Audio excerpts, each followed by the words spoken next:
Dan kondisi kita adalah kondisi sekarang new normal. Bisa juga la samahallah, mudah-mudahan tidak terjadi, new normal ini bisa gagal ketika masyarakat tidak melaksanakan aturan-aturan yang sudah baku dalam kondisi new normal tadi. Masker, ya kemudian tidak ini semua tidak dilaksanakan, bisa gagal. Banyak negara-negara juga gagal. Nah, ini kembali kepada kita untuk saling mengingatkan. Nah, kemudian kita dapatkan bagaimana iblis itu sendiri berusaha untuk mengganggu manusia agar menjadi kelompok dia itu sendiri. Tapi iblis sendiri mengatakan yang dia angkat tangan dan dia tidak membantu, yang tidak bisa mengganggunya adalah illa ibadaka minhumul mukhlasin. Artinya dia akan ganggu kecuali hamba-hambamu yang mukhlasin. Nah, sebenarnya Ramadan ini insya Allah membuat seorang tidak ada lagi unsur riya. Mau riya dari mana? Dia juga bisa buka puasa sendirian, bisa makan, bisa minum, gak ada yang lihat, pura-pura keluar dalam kondisi yang berat, ya bisa lakukan, tapi dia gak akan lakukan. Nah ini yang harus kita pertahankan, bagaimana menjadi hamba-hamba Allah yang mukhlas. Artinya kalau berbuat sesuatu, dia nggak ingat. Dia melupakan kebaikan yang dilakukan pada manusia. Lupa, dia nggak ingat. Ya, tapi kalau utang dia ingat, nah itu bagus. Nah, ini orang yang bagus tuh kalau buat kebaikan dia lupa, tapi kalau utang dia ingat. Utang orang sama dia lupa, nah, ini sudah posisinya luar biasa. Jadi orang punya utang pun dia udah enggak. Tapi kalau punya utang sama orang, nah dia ingat. Berbuat kebaikan dia lupa.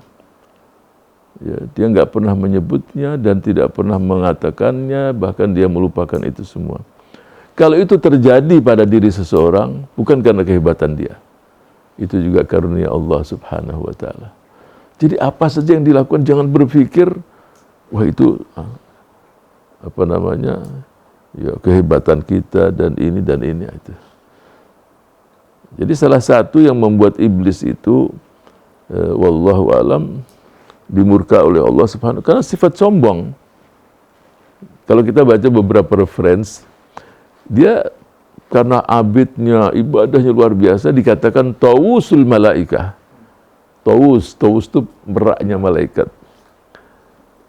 Nah, jadi tawus itu sudah ada sifat takabur. Coba lihat aja, burung merak kalau jalan dengan yang lain, kan kelihatan sombongnya itu. Itu dikatakan tawus. Jadi jangan berpikir punya kelebihan, dia dikatakan tawus karena ada sifat takaburnya. Ya, dan terbukti.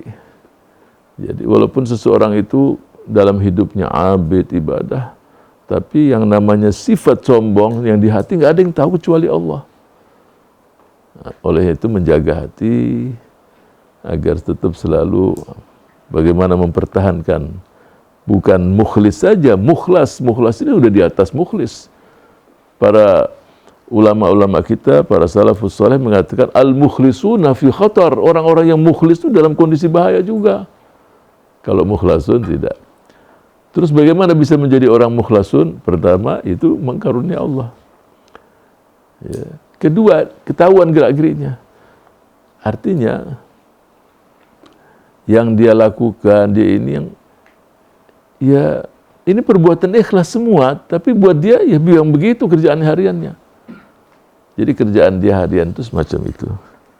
Inilah ibadah yang luar biasa ketika seseorang itu melakukan sesuatu, tapi dia sendiri melihat bahwa apa yang dia lakukan adalah sudah habitat dia, tradisi dia, kerjaan dia sehari-hari. Dan dia semua pasrah kepada Allah Subhanahu wa taala.